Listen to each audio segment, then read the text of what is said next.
Est-ce que quelqu'un peut acclamer les seigneurs? Non, tu ne le fais pas bien. Est-ce que tu es en train d'acclamer les seigneurs? J'ai demandé qu'on acclame les seigneurs, qu'on n'acclame pas les chantres, qu'on n'acclame pas les frères Ignace, qu'on n'acclame pas les prophètes, mais qu'on acclame les seigneurs. Est-ce que tu peux acclamer les seigneurs, pousser les cris de joie? Est-ce que tu peux pousser les cris de joie? Est-ce que tu peux pousser les cris de joie? Alléluia. J'aimerais pendant 1 minute que tu parles à Dieu. Dis à Dieu de te parler ce soir pendant ces quelques minutes d'études bibliques que Dieu te parle. Élève ta voix et parle au nom de Jésus. Parle à Dieu, parle à Dieu. Dis à Dieu de te parler ce soir. Est-ce que tu es en train de prier? Parle à Dieu. Ce soir, je vais écouter ta parole. Ce soir, je vais t'entendre. Ce soir, parle-moi. Ce soir, parle-moi. Ce soir, parle-moi. Je ne t'entends pas prier, je ne t'entends pas prier. Est-ce que tu peux prier ce soir? Est-ce que tu es en train de prier ce soir? Dis à Dieu de te parler. Dis à Dieu de te parler. Sa parole a la capacité de te guérir. Sans qu'on ne t'impose la main, sa parole peut te guérir. Sa parole peut te toucher. Sa parole peut te changer. Sa parole peut résoudre tes problèmes. Au nom de Jésus. Alléluia. Maintenant, je veux que tu pries encore. Dis à Dieu de te donner la compréhension de la parole. Est-ce que tu peux battre les mains et prier? Dis à Dieu. Je ne veux pas simplement écouter ta parole, mais je veux aussi comprendre. Je veux aussi comprendre. Je veux aussi comprendre. Je veux aussi comprendre. Est-ce que quelqu'un dit à Dieu, donne-moi la compréhension. Donne-moi la compréhension. J'ai pensé que tu étais en train de prier et de dire à Dieu de te donner la compréhension. La compréhension de la parole. La compréhension. Ce soir, nous voulons être des bonnes terres. Nous voulons être des bonnes terres. Nous voulons être des bonnes terres. Nous voulons être des bonnes terres sur lesquelles la sémence va produire. Sur lesquelles la sémence va produire. Sur lesquelles la sémence va produire. Est-ce que quelqu'un parle à Dieu? Au nom de Jésus. Alléluia, Jésus. Yes, Lord. Alléluia. Alléluia. Amen. Est-ce que tu peux prendre ta Bible? Prends ta Bible. Je demande à ce que tu prennes ta Bible. Prends ta Bible, nous allons lire la parole. Nous allons passer à notre moment d'enseignement. Prends ta Bible, tu as ton cahier, tu as ton bloc-notes, prépare cela. Ceux qui sont en ligne peuvent aussi faire la même chose. Vous êtes connectés sur Facebook, sur YouTube. Prenez aussi vos Bibles. Prenez aussi vos cahiers, vos stylos. Nous continuons avec notre enseignement sur les principes du royaume. Alléluia. Amen. Prenez avec moi, nous allons prendre d'abord Exode chapitre 19, verset 4. Exode chapitre 9. 19. Exode 19, verset 4. Exode chapitre 19, verset 4, la Bible dit. Est-ce que nous sommes là? Exode chapitre 19. Exode chapitre 19, verset 4. Verset 4. Alléluia. Amen. Vous avez vu ce que j'ai fait à l'Égypte. Et comment je vous ai porté sur des ailes d'aigle et emmené vers moi. Je reprends. Vous avez vu ce que j'ai fait à l'Égypte. Et comment je vous ai porté sur des ailes d'aigle et emmené vers moi. Nous pouvons nous asseoir.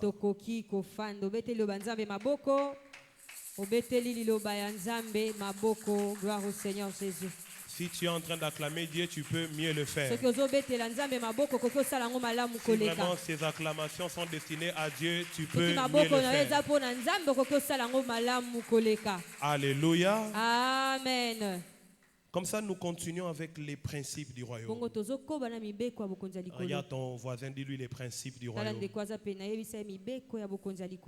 Alléluia. Amen. Maintenant, regarde encore ton voisin. Tout n'a pas principe ni yo bandi déjà quoi appliquer na vie na yo. Alléluia. Amen. Quels sont les principes que tu commences déjà à appliquer dans ta vie? Ton changement cette année en dépend. Cet après-midi, j'ai reçu quelqu'un qui me disait, prophète, cette année, je sais que cette année, les choses vont s'ouvrir. C'est bien de dire, je sais que cette année, les choses vont s'ouvrir. Mais c'est mieux de mettre en place les mécanismes qui vont faire marcher les choses.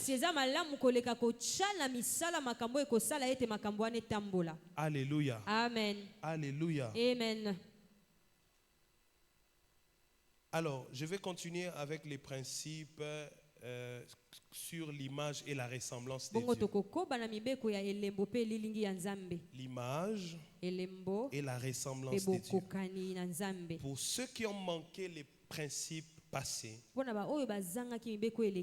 vous pouvez les trouver sur nos pages Facebook et sur notre chaîne YouTube. Sur Facebook, je ne pense pas que vous pourrez trouver les premiers enseignements. Puisque Facebook est en train de supprimer les directs désormais après 30 jours. Mais sur YouTube, vous trouverez tout parce que sur YouTube, on ne supprime pas. Donc, vous avez raté les enseignements au début. On a commencé depuis quel mois? C'est depuis quel mois qu'on a commencé avec les principes? Le mois de janvier. Décembre ou janvier. Décembre. On a commencé depuis le mois de décembre avec ces principes. Et nous continuons jusqu'à présent. Alors là, on parle de l'image et de la ressemblance de Dieu. Donc nous sommes en train de dire qu'il y a des choses dans ta vie qui n'arriveront pas si tu n'arrives pas à ressembler à Dieu. Il y a des choses, frères et sœurs, dans ta famille qui n'arriveront pas. Il y a des choses dans ton mariage qui n'arriveront jamais. Il y a des choses dans tes finances qui n'arriveront jamais si tu n'atteins pas l'image et la ressemblance. Est-ce qu'on est ensemble? Dieu attend de chacun de nous qu'on atteigne la dimension de les ressembler. Parce que c'est ce que nous étions au départ. Au départ, il nous a créés à son image. Au départ, il nous a créés à sa ressemblance. Genèse chapitre 1, verset 26. Faisons l'homme à notre image et à notre ressemblance, afin qu'il domine. La domination est dépendant de la ressemblance et de l'image de Dieu.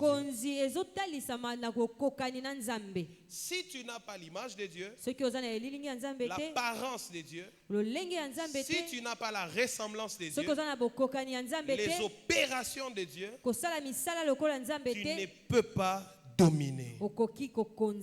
Regarde d'abord ton voisin, dis-lui, tu dois dominer. Alléluia. Amen. Dis-lui, tu dois dominer. Maintenant, dis-lui, voilà pourquoi tu dois avoir l'image et la ressemblance de Dieu. Donc, on a commencé à parler des principes sur l'image et la ressemblance. Je nous ai conduit dans le livre d'Ézéchiel où on a trouvé un peu l'apparence ou encore les faces de l'Éternel. Dans le livre d'Ézéchiel, il y a des créatures tout autour de Dieu qui ont des faces qui représentent Dieu. La Bible les appelle les êtres vivants. Ézéchiel plus tard les appelle des chérubins. En fait, ce sont des entités spirituelles qui représentent toute la création de Dieu. Et la Bible dit qu'ils ont 4 faces. Or, ces faces, la Bible nous révèle plus tard aussi que c'est en fait les natures de Dieu. C'est comme ça qu'on a parlé des principes du lion.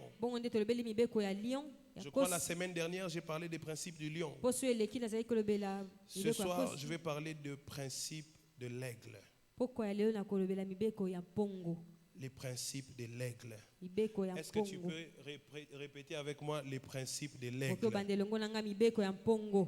Est-ce que je peux nous écouter? J'ai l'impression qu'on dort. Est-ce qu'on peut dire les principes de l'aigle? Encore les principes de l'aigle, on y va? Alléluia. Amen. Ça tombe bien que nous soyons aussi dans un ministère appelé ministère international des aigles. Comme ça, on va mieux apprendre la nature de Dieu en tant qu'un aigle.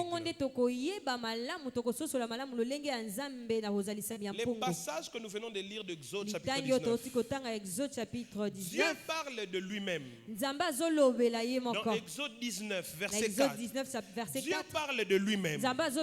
Mais en parlant de lui-même, il parle de lui-même comme étant un aigle. Il n'a pas dit, je vous ai envoyé un aigle, non. Il dit, avez-vous ce que moi j'ai fait à l'Égypte? Il dit, c'était moi qui vous ai porté. Mais je vous ai porté sur des ailes d'aigle. En d'autres mots, Dieu lui-même s'identifie comme un aigle. Dis à ton voisin, Dieu est un aigle. Toi aussi tu es un aigle. Alléluia. Amen.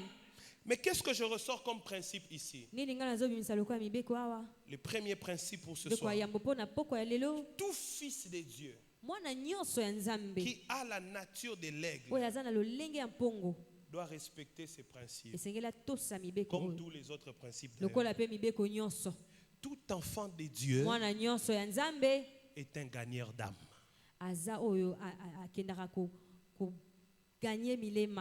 Est-ce que je parle à quelqu'un? Amen. Tout enfant de Dieu est un gagneur d'âme. L'erreur dans les milieux des enfants de Dieu, c'est qu'on pense qu'on a été sauvé pour nous-mêmes. Je suis sauvé, je suis à l'aise. Je mange et je bois. Je viens à la prière et je dors. Je vais à la montagne et je dors. Je conduis la prière, ça suffit. Frères et sœurs, tout enfant de Dieu est un gagneur d'âme. Tout enfant de Dieu doit faire les choses de manière à gagner les âmes. Si tu veux bénéficier entièrement de ta nature en Dieu, ta nature en Christ, tu dois être un gagneur d'âme. Tu dois paramétrer ta vie pour les âmes.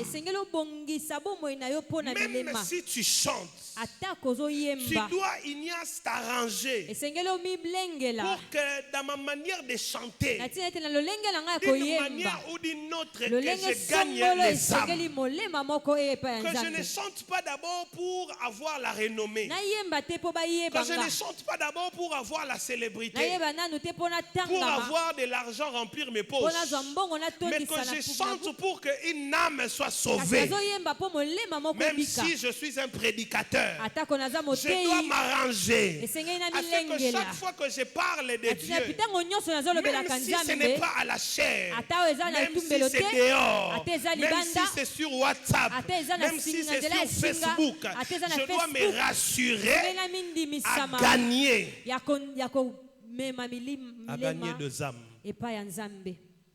Est-ce que je parle à quelqu'un? Dans tout ce que tu fais, même si tu dis non, moi je ne vais pas prêcher, Moi, je veux travailler. Je veux travailler dans les bureaux. Même dans les bureaux où tu travailles, tu dois te rassurer que tu es en train de respecter les principes des gagneurs d'âme. Dieu n'a rien à faire avec les gens qui ne gagnent pas de âme. Il n'a pas de business avec eux. Rien à faire du tout. Est-ce que je parle à quelqu'un? Pourquoi est-ce que j'ai pris pendant des années, les choses ne changent pas? Pourquoi est-ce que je jeûne pendant des années, les choses ne marchent pas? J'ai trouvé ma famille dans le Seigneur, les choses ne marchent pas. Papa et maman prient, les choses ne marchent pas. Il faut plutôt se poser la question. Depuis papa et maman prient, combien des âmes ils ont déjà gagné? Comment est-ce que nous acceptons Jésus comme si on n'acceptait pas Jésus? Nous prions comme si on ne prie pas. C'est parce qu'il y a des obéissances des principes. Et dans les principes, Dieu ne te veut pas seulement content, heureux, marié, avec des enfants, avec le travail. Dieu cherche des gagneurs d'âme. Est-ce que je parle à quelqu'un? Est-ce que je parle à quelqu'un? Ça doit faire partie de ta vie. De même que tu pries, de même que tu jeûnes, de la même manière que tu lis la Bible, tu fais un effort de venir à l'église, tu fais un effort, tu t'efforces. Même lorsque tu ne veux pas, tu fais un effort, des fois même de faire des offrandes. Tu dois aussi faire un effort de gagner des âmes. Parce que même quand tu n'as pas d'argent, des fois, aux oratas, moi 500 francs au bois qui attend la panier. Parfois, tu prends 500 francs, tu déposes dans les paniers. Même quand tu ne veux pas, prophète Atungi Singa, je vais quand même aller à la prière. De la même manière, tu dois aussi gagner le sang. Même dans la rue, même dans ton milieu, dans ton entourage, ta vie doit être paramétrée pour ça. Un aigle, il sait porter les autres sur ses ailes. Porter les autres sur ses ailes, c'est ce que fait un gagneur d'âme. Il porte les autres sur les ailes. Lorsque tu as rencontré Jésus, Jésus n'attend pas que tu t'arrêtes là. Jésus veut que tu partes aussi parler de lui. C'est comme ça. Dieu lui-même est en train de dire, je vous ai porté sur des ailes pour vous amener où? Pour vous amener vers moi-même. Lui-même, il porte les gens vers lui-même. À combien plus forte raison toi? Dieu attend de toi que tu portes les âmes vers lui. Un enfant de Dieu qui est un aigle conduit les gens vers les Seigneurs. Il ne conduit pas les gens vers lui, il conduit les gens vers les Seigneurs. Est-ce que je parle à quelqu'un? Amen. C'est ça un gagneur d'âme. Puisque pendant longtemps on nous a aussi mal enseigné. Des fois nous sommes dans les églises ou encore dans les ministères, et puis on nous dit on ira à l'évangélisation. En allant à l'évangélisation, on nous donne des tracts de foi et on nous invite, on nous demande d'inviter les gens au programme de l'église ou encore au programme du ministère. Au lieu de nous emmener à conduire les gens vers Christ, on nous demande à conduire les gens vers l'activité ou vers une personne. Un gagneur d'âme, ce n'est pas quelqu'un qui invite les gens à la prière. Tu ne gagnes pas une âme quand tu invites quelqu'un à la prière. Tu gagnes une âme lorsque tu invites quelqu'un en Christ. La personne vient en Christ. Mais tu vois, ça ne s'arrête pas là. Parce que lorsque tu invites quelqu'un à Christ, en Christ, ce n'est que le début du commencement. Il faut qu'il suive les étapes. qui naissent de nouveau et qui soient assidus dans la parole. De telle sorte que lorsque la tempête viendra, qu'il ne tombe pas. Est-ce que je parle à quelqu'un? Deuxième principe. Deuxième principe de l'aigle, c'est que l'aigle, c'est une sentinelle. C'est un gardien. Deutéronome chapitre 32, verset 11. Pareil à l'aigle qui éveille sa couvée. Il voltige sur ses petits. Il déploie ses ailes et les prend. Les porte sur ses plumes. Deutéronome 32, verset 11. L'aigle éveille sa couvée. Il voltige sur ses petits. Ça veut dire quoi? Ça veut dire qu'un aigle, c'est un veilleur de la nuit. C'est quelqu'un qui veille la nuit. C'est quelqu'un qui ne dort pas. C'est quelqu'un qui ne connaît pas de sommeil spirituel. Quelqu'un qui ne connaît pas de lourdeur spirituelle. Un chrétien qui est éveillé. Il dit, il éveille sa couvée. En d'autres mots, il apporte les réveils partout où il passe. Pour ses petits, il veille sur eux. Même lorsqu'il est loin, il veille sur eux. Un chrétien qui est un aigle, c'est un porteur de réveil. Que je parle à quelqu'un. Amen. Si on te prend, on te place au milieu de gens qui dorment, mais tu les réveilles. Si on t'amène dans une maison où les gens ne prient pas, ils doivent bouger. Si on te met dans une église qui dort, ça doit bouger. Parce qu'un aigle, c'est quelqu'un qui porte les réveils. Et Dieu attend cela de tout enfant de Dieu. Tout enfant de Dieu est un sentinelle. Est-ce que je parle à quelqu'un? Tu es un sentinelle. Tu es un gardien de la maison. Tu n'es pas dans votre famille pour porter le nom de la famille. Tu es là pour garder la famille. Tu es là pour veiller sur la famille. Alléluia. Amen. Écoute ceci. L'aigle sait comment préparer ses petits pour l'envol. En fait, le principe de l'aigle, c'est d'être une sentinelle qui veille sur les autres, mais aussi qui prépare les autres pour leur réussite. En fait, un aigle, il a la capacité de te montrer le chemin de ta réussite. Est-ce que je parle à quelqu'un? Est-ce que je parle à quelqu'un? Il sait comment quitter sa zone de confort. Regarde, dans ta vie, tu ne pourras pas évoluer si tu ne sais pas quitter ta zone de confort. Il y a des décisions, Anthony, dans ta vie que tu dois prendre. Difficilement. C'est-à-dire, lorsque tu regardes la décision que tu dois prendre, dedans de toi, tu as pitié de toi-même. Mais malgré que la mawa, tu dis, je vais quand même prendre la décision. Parce qu'en fait, lorsque l'aigle doit apprendre à ses petits comment voler, c'est une décision très difficile. Parce qu'en fait, les aigles apprennent à voler très difficilement. Et il faut les soumettre à des épreuves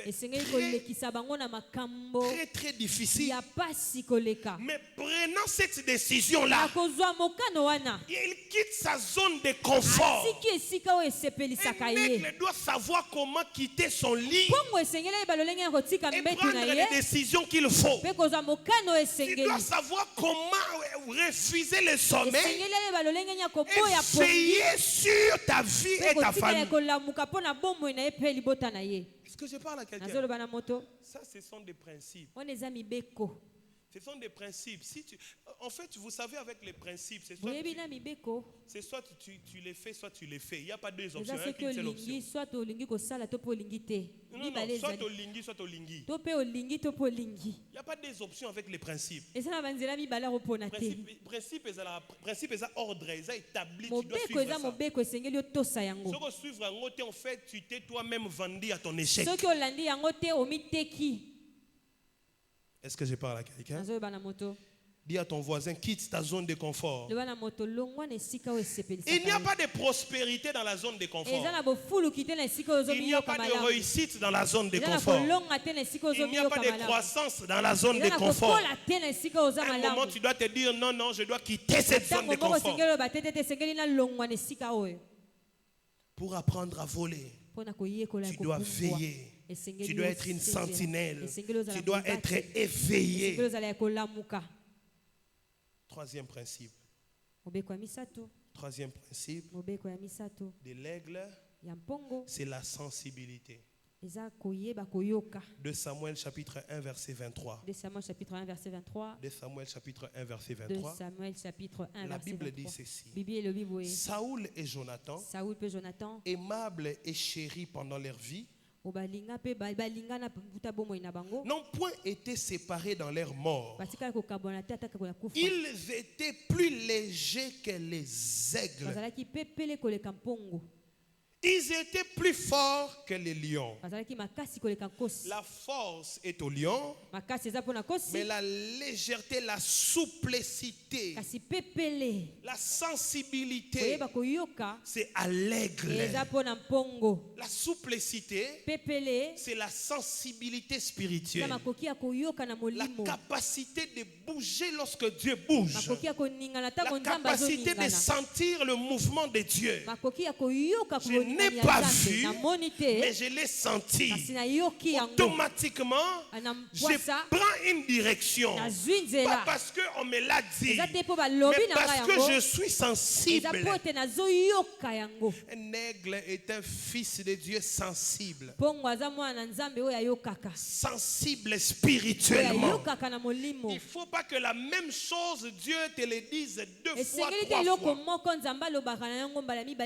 Il ne faut pas que la même chose, Dieu te le dise 2 fois. Tu dois être sensible. Frères et sœurs, Jésus n'est pas venu mourir 2 fois. Jésus est venu mourir une seule fois. Les pharisiens qui n'étaient pas sensibles ont raté. Et Dieu n'a jamais renvoyé Jésus encore pour venir mourir. Cela veut dire la dimension des chrétiens qui disent j'attends la confirmation. C'est une dimension plus basse. Tu dois atteindre la dimension de la sensibilité. Lorsqu'on te parle, Ignace, tu dis j'avais déjà vu ça. Lorsqu'on t'annonce quelque chose, tu dis j'avais déjà vu ça. Pas que non, j'attends la confirmation. Tu dois être léger comme l'aigle. Vous savez, je vais vous dire. Si vous rencontrez des prophètes, posez aux prophètes la question. Lorsque vous faites un service prophétique, comment est-ce que Dieu vous parle pendant les services prophétiques? Les prophètes vont vous dire 70%.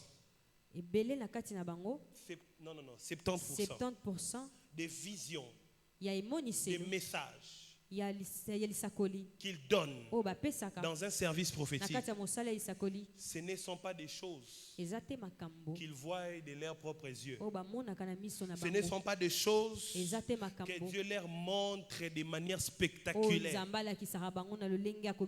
Ils vont vous dire, on les sent. Alléluia. Amen. Alléluia. Amen. Ils vont vous dire, on les sent. Parce qu'en fait, ils ont atteint une dimension de sensibilité. C'est-à-dire qu'avant même que Dieu montre, ils sentent déjà. Moi, j'ai atteint une dimension dans ma vie où je bouge déjà. Avant qu'on me dise de bouger, je bouge déjà. Il suffit que je sente. Tu dois être sensible spirituellement. Lorsque tu es sensible spirituellement, tu ne vas rien rater. Tu ne rateras pas des opportunités. Tu ne rateras pas des occasions que Dieu mettra devant toi. Je vais raconter cette histoire. Encore récemment, je disais, moi j'ai déjà raté une offrande de 2 voitures. Une offrande de 2 voitures Jeep. Parce que on est venu me dire quelque chose. On m'a consulté pour quelque chose. Et lorsqu'on m'a consulté, je n'ai pas vu, j'ai senti. À l'époque, j'ai senti. Mais j'ai dit non. Je vais aller prier. Puis je vais revenir. Quand je suis allé prier, ce que j'avais senti, maintenant j'ai commencé à voir ça. Dans la prière, j'étais dans la vision. Et Dieu me disait, dis à ces personnes de te donner les 2 voitures. En fait, en réalité, ces personnes étaient venues pour ça. Donc lorsque je rentre pour rencontrer les personnes, je leur dis autre chose carrément. J'ai dit, Dieu a confirmé votre message que vous avez amené. Vous devez donner ce que Dieu vous avait donné de donner. Et je me suis arrêté là. Ils ont pris ces voitures-là. Ils sont allés donner ça. Bon, ils ont même séparé ça. Ils ont donné à un autre pasteur. Et puis ils ont donné aussi à un autre. Et après quelques mois, ils sont revenus. Parce que la raison pour laquelle ils ont fait ça n'avait pas marché. Et Dieu m'a dit, tu vois pourquoi ça n'a pas marché. Vous savez pourquoi? Dans la vie, tu vas rater des bénédictions par manque de sensibilité. Juste parce que tu n'es pas sensible, tu rates. Je me rappelle en 2016. C'était pendant, je crois, ma première croisade. J'ai prié pour les malades. Et il y avait une femme blanche. Lorsque j'ai prié pour les malades, elle m'a dit, prophète. Elle parlait russe. Elle m'a dit, prophète, j'ai le cancer des seins. C'était la première fois que j'étais pendant une croisade devant quelqu'un qui avait le cancer des seins. C'est une femme âgée, la vidéo est même là sur YouTube. Je l'avais touchée comme ça. Quand elle a seulement dit j'ai le cancer des seins, je l'ai fait.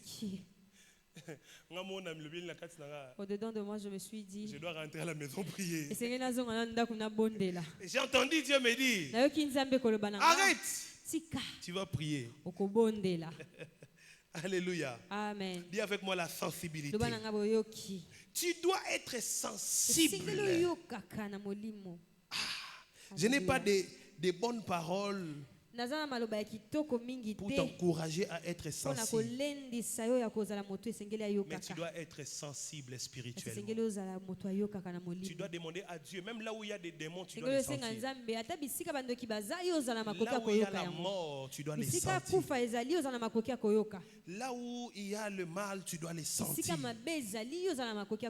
Là où les mauvais esprits opèrent, tu dois les sentir. Et là où il y a des anges, tu dois les sentir.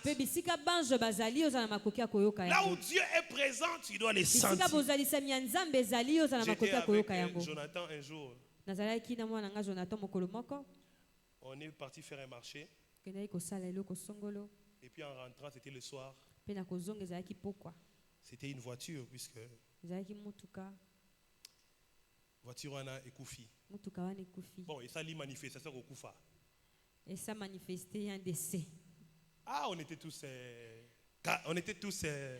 déçus. Et en chemin, Jonathan m'a dit, Père, on doit rendre les véhicules. Il a même appelé, les propriétaires. J'avais la tête sur le volant comme ça. J'ai dit, non, on va pas remettre ces véhicules. Il a dit, ah, Père, tu es sûr? Dit, on ne va pas remettre ces véhicules. On va partir avec ces véhicules. Mais ils n'ont pas dit non, on va partir avec ça. Dis avec moi la sensibilité. Dis la sensibilité. Tu sais, lorsque tu es sensible, spirituellement, tu sauras que spirituellement, tu sauras que ici, il y a un mal. Quand tu es sensible spirituellement, place ma beza au La Bible dit d'Élisée, devant les pots qui étaient remplis de poison, c'est parce qu'il a vu une vision. Il a senti l'odeur de la mort. Tu te rends compte? Dans les pots, il y avait les poisons. Ses disciples sont allés cueillir des herbes toxiques. S'ils ont mangé, ils allaient mourir. Sensibilité prophète l'odeur de la mort. Toi, tu as déjà senti l'odeur de la mort? Est-ce que tu as déjà senti? C'est la sensibilité. Lorsque tu es sensible, ça t'épargnera même de la mort. Ça t'épargnera des pertes. Ça t'épargnera de l'échec. Ça t'épargnera des dangers. Chaque jour de ta vie, tu dois être. Quatrième principe. Et avec moi les auteurs. Les auteurs. Les auteurs. La Bible dit dans Job chapitre 39, verset 30. Est-ce par ton ordre que l'aigle s'élève et qu'il place son nid sur les auteurs? Proverbe 23, verset 5 est en train de dire: veux-tu poursuivre du regard ce qui va disparaître? Il dit, car la richesse est faite des ailes. Et comme l'aigle, elle prend son vol vers les cieux. Donc vous savez, de tout ce qui existe sur la terre, il y a une chose qui attire l'aigle: la hauteur. Tu dois dans ta vie, comme fils de Dieu, être attiré par les choses d'en haut. Je vais parler de cela en deux volets. Le premier volet, dans ta vie, tu dois apprendre à oublier les miettes. Laisse-toi inviter par la grandeur. Laisse-toi inviter par la hauteur. Les choses de la bassesse, il faut oublier. Frères et sœurs, je vous prêche la vérité. Le principe de la grandeur, c'est pour les hommes qui savent oublier les miettes. Lorsque dans ta vie, tu décides, je vais vous dire, moi là, quand j'ai fini les études, je suis venu à Kinshasa, j'ai commencé à chercher du travail. À chercher du travail. Et il y avait beaucoup d'opportunités qui se présentaient. Et j'ai commencé même des stages par-ci par-là. Mais regardez par exemple, j'étais à la division provinciale de la santé. Lorsque je suis arrivé à la division provinciale de la santé de Kinshasa, en fait c'est au ministère de la santé.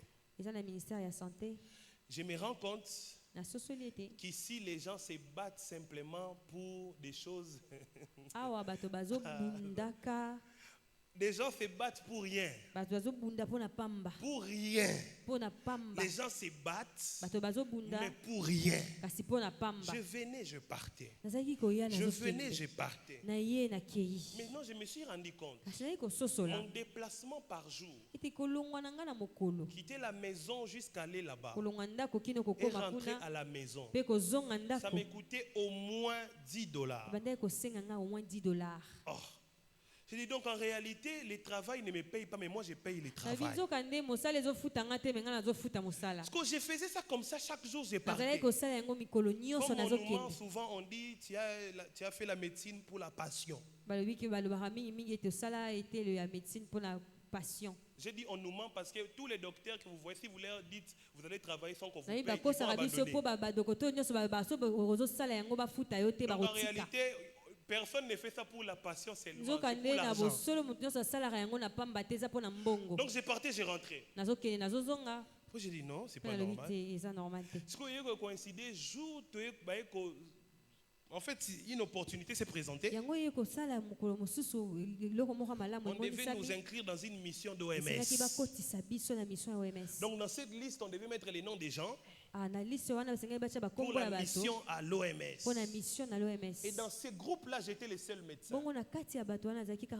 Mais pour que mon nom entre dedans, c'était tout un combat. Parce que les gens ne voulaient pas. Finalement, on est parti. À la fin, on s'est rendu compte que OMS allait payer $40 par jour. Je me suis dit, donc tous ces combats-là, c'était pour les $40 par jour.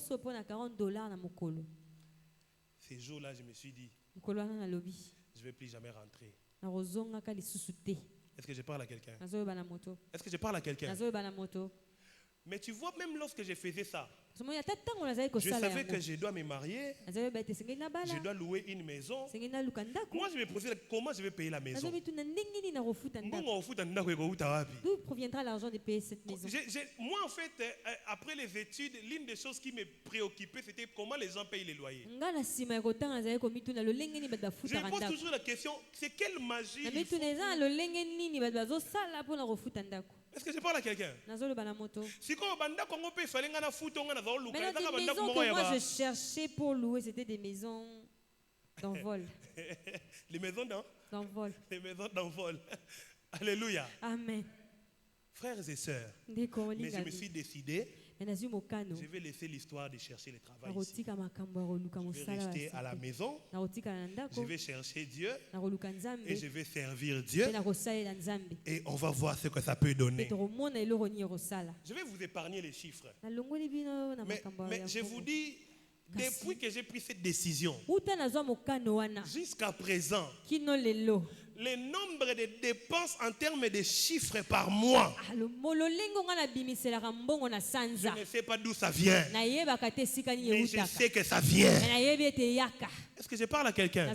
Lorsque tu prends la décision d'oublier la bassesse, les petites choses, toi-même, on ne t'a pas donné l'invitation. Toi-même, tu t'es fait inviter dans la grandeur. La grandeur viendra à ta rencontre. Je ne sais pas si je parle à quelqu'un. Je dis, lorsque tu décides de laisser les miettes, fais-toi inviter à la hauteur.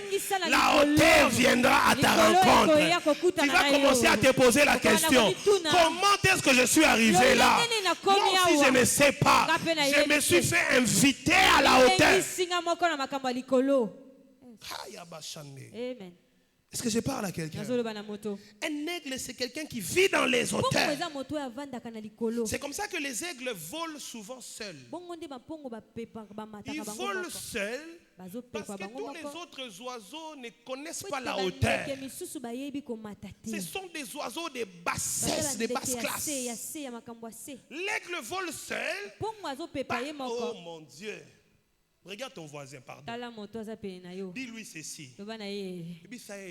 Dis-lui. Si tu te retrouves seul, les amis t'ont abandonné. Ils ne te supportent plus. Ne te plains pas. Tu es un aigle. Vol.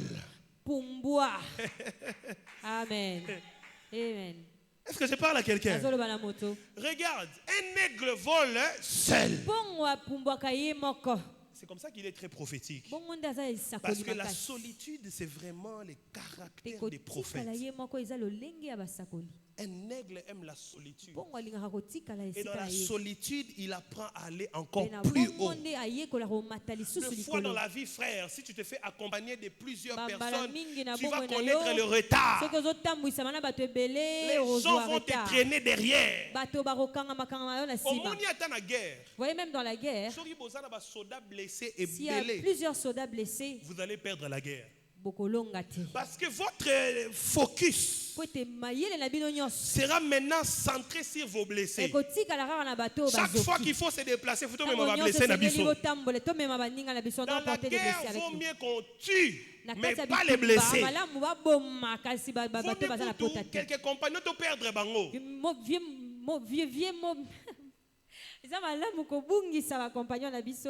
Alléluia. Amen. Dis encore à ton voisin, tu dois apprendre à voler seul. Dis-lui, tu dois apprendre à voler seul. N'attends pas ceux qui sont derrière. N'attends pas ceux qui sont à gauche. Tu apprends la hauteur. Est-ce que je parle à quelqu'un? Le livre des Proverbes dit quelque chose. Le livre des Proverbes dit un homme sage. Non.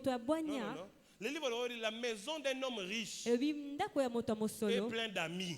Je parle à quelqu'un. La maison d'un homme riche est plein d'amis. C'est-à-dire que Georges, si tu prends la hauteur, ne t'inquiète pas, tous les gens là qui se sont tournés contre toi, eux-mêmes ils vont rentrer. Lorsque tu montes Ignace, les gens qui t'ont abandonné, eux-mêmes ils vont rentrer. Mais lorsqu'ils vont rentrer, ils auront besoin d'audience. Oh, je vois que tu n'es pas prêt. J'ai dit, lorsqu'ils vont rentrer, ils auront besoin d'audience. Tu dois apprendre à voler seul. Cela te permettra d'aller loin dans la vie. Cela te permettra d'être focalisé sur tes projets. Cela te permettra d'avoir une vision claire. Cela te permettra d'éviter les dommages. Écoute. Il y a une chose dont je vais parler. J'étais en train de lire concernant les aigles et je suis tombé sur quelque chose d'intéressant. En fait, j'ai appris que l'aigle, même pour s'accoupler avec sa femelle, en fait, c'est tout un processus. Je vais nous épargner sa faute de temps. Mais vraiment, si vous allez même faire des recherches, vous allez vous rendre compte que c'est vraiment toute une procédure. L'aigle va tourner, la femelle va tourner, ils vont chercher des rameaux, c'est beaucoup de choses. Mais cela enseigne quelque chose d'intéressant. En fait, vous voyez dans votre vie, à part le fait que vous volez seul, l'aigle sait comment tester son entourage. En fait, dans la vie de ceux qui réussissent, il y a une sélection qui se fait au préalable. Vous savez, je vais vous dire, Dieu savait que Judas ne peut pas voir Jésus dans la gloire. Si Judas restait au milieu des disciples, lorsque Jésus monte à la gloire, je pense qu'il y aurait eu beaucoup plus de dégâts qu'à la mort. Vous savez pourquoi? Parce que lorsque Jésus allait ressusciter, lorsqu'il a ressuscité, la Bible dit, il lui a été donné un nom au-dessus de tous les autres noms. La Bible dit encore, il lui a été donné un pouvoir au-dessus de toutes choses. Et lui-même, il a dit à Pierre, sur toi, je te donne les clés du royaume, et sur toi, je bâtirai l'église. Imaginons, après la résurrection de Jésus, Judas est toujours là. Qu'est-ce qui allait arriver? C'est quoi l'image à Judas Otoyebi? Vous tous les pouvoirs. Vous les noms élevés au-dessus de tous les noms. Vous les clés du royaume des cieux. Judas a côté la clé du royaume des cieux. Judas va vendre toutes les clés du royaume des cieux. C'est que les apôtres ont eu à faire lorsqu'ils ont rencontré Simon les sorciers. On les a demandé à combien coûte votre don. Les apôtres lui ont dit, quand tu penses que le Saint-Esprit est à vendre, ce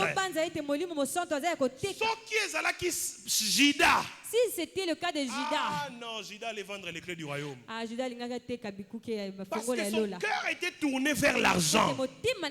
Je veux dire à quelqu'un, il y a des gens dans ta vie, Dieu ne permettra pas que ces gens-là soient avec toi dans la gloire. Dieu ne permettra jamais. Il y a des personnes dans ta vie. Est-ce que je parle à quelqu'un? Il y a des personnes dans ta vie. Dieu ne permettra pas que ces personnes soient là lorsque tu montes. Parce que ceux qui basent Ignace au vivre longtemps. Aussi longtemps qu'il y a des gens autour de toi qui sont attachés à l'argent. Dieu le savait. C'est comme ça que l'aigle autour de lui, il fait ces tests, cette épreuve de confiance.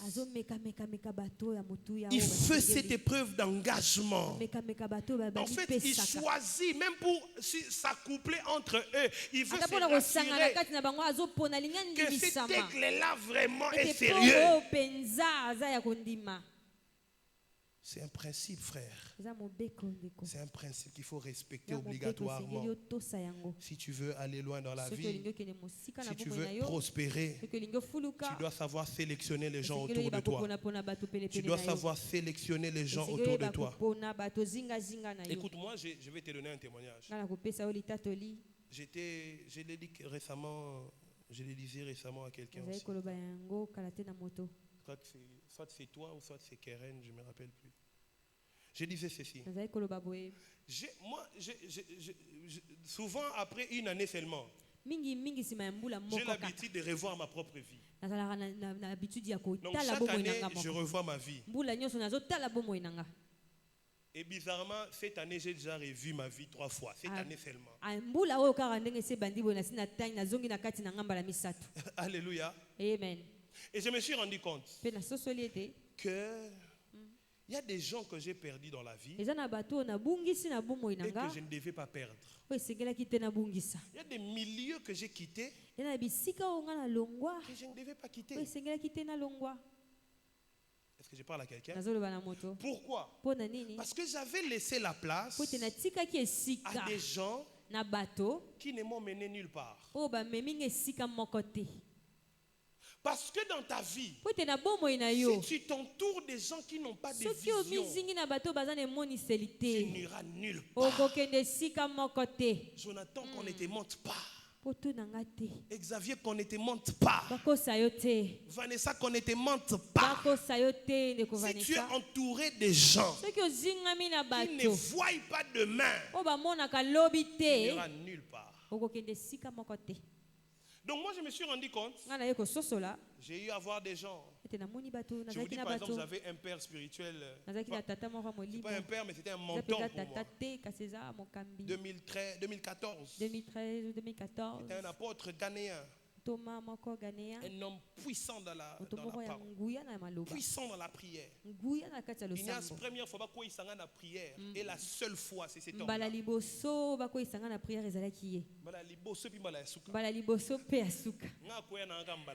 je suis tombée qu'une seule fois. Et lorsque je m'étais levée, catastrophique. Amen. Alléluia. Amen. Vous savez comment ça s'est passé? Oui, le lingue de la même manière qu'on a prié. Il nous a demandé de nous lever. Tenez-vous, tenez-vous. Il a commencé à chanter. Let my spirit magnify the Lord. Oh, let my soul praise His name. Vous voyez ça? Amen. Il s'est approché de tout le monde. Il était au milieu. Il a juste fait. Les chaises étaient là-bas. Quelle puissance il pouvait dégager. En fait, j'ai senti comme si on m'avait envoyé 18 millions de vents. Wow. Et quand je me suis levé, ce n'était plus la même personne. Est-ce que je parle à quelqu'un? Mais cette même personne, je parle en français parce que les Ghanéens, de toute façon, ne vont pas comprendre ça. Cette personne, après quelques temps, Comme je vous ai dit, lorsque je me suis levé, je suis changé. Et comme frère Christian. Cette personne qu'on connaissait les frères Christian. A commis prophète Christian. Il est devenu prophète Christian. Mais bizarrement, Jonathan, cette même personne, commençait à me combattre. Il devenait jaloux. Ah! Des fois, tes jaloux ne sont pas loin. Ignace, il a commencé à me combattre. Il n'était plus content. Il n'était plus heureux. Parce qu'on voulait que de moi. Lorsque moi je n'étais pas là, c'était. Il fallait que moi je sois là. Donc je me suis rendu compte que dans ma vie j'ai perdu le temps avec beaucoup de gens. Des gens qui ne m'ont pas aidé. Mais tu vois dans la vie, l'erreur, c'est de voir ton problème et rester dans ton problème. Lorsque Dieu te permet de voir ton problème, frère merveille, tu dois apprendre à te lever, surpasser tes problèmes.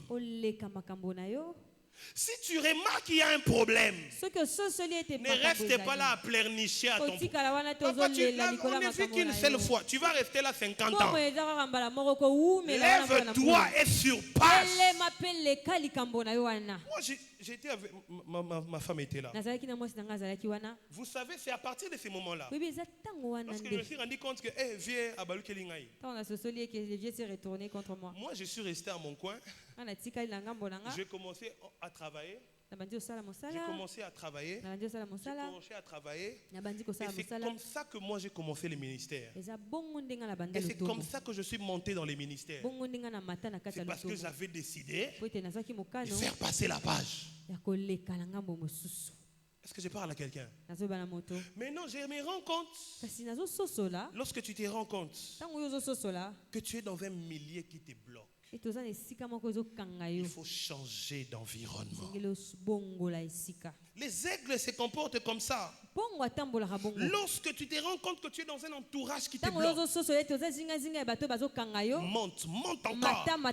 Parce que souvent dans notre entourage, nos amis et nos frères veulent qu'on reste avec eux par terre. Tu vas remarquer dans ta vie, il n'y a pas frère naïo. Ceux qui sont par terre, tu commences à te combattre.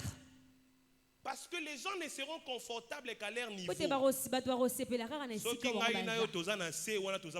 nous deux nous sommes tous au même niveau, nous sommes des frères. Si Ignace commence à recevoir des visiteurs, des ennemis. Depuis quand moi et toi nous sommes des ennemis? Le problème c'est ça. Maintenant un aigle, lorsque tu te rends compte que bateau quand tu remarques que ces gens je les mets à l'aise, c'est moi. Quand tu échoues, ils sont à l'aise. Quand il ne fait rien, ils sont à l'aise. Mais quand tu commences quelque chose, non, on veut te garder dans la bassesse. Je disais, on veut te garder dans la bassesse. Tu dois te lever, prendre la hauteur. Tika bango na bassesse na bango, toi monte. Est-ce que je parle à quelqu'un? Amen. Je vais finir ici. Je vais finir ici. Je vais finir ici. Je vais finir ici. Écoute. Job chapitre 39 verset 33. Job chapitre 39 verset 33. Ces petits boivent les sangs. Les petits de l'aigle boivent les sangs. Et là où sont des cadavres, l'aigle se trouve. Je reprends. Job 39 verset 33. Ces petits boivent les sangs. Et là où sont des cadavres, l'aigle se trouve. Dis avec moi, buveur des sangs. Il est plus fort, en fait, les aigles ne mangent pas des choses mortes. C'est de quel principe je parle? C'est quantième principe? C'est le cinquième? C'est le cinquième? Oui. Les premiers, c'était quoi? Les premiers, c'était quoi? gagneur d'âme. Le deuxième, c'était quoi? Le troisième, c'était quoi? Le quatrième, c'était quoi? Que Dieu vous bénisse. Amen. Le cinquième principe, c'est boire les sangs. Boire les sangs. Boire les sangs, ça veut dire ne pas manger les choses mortes.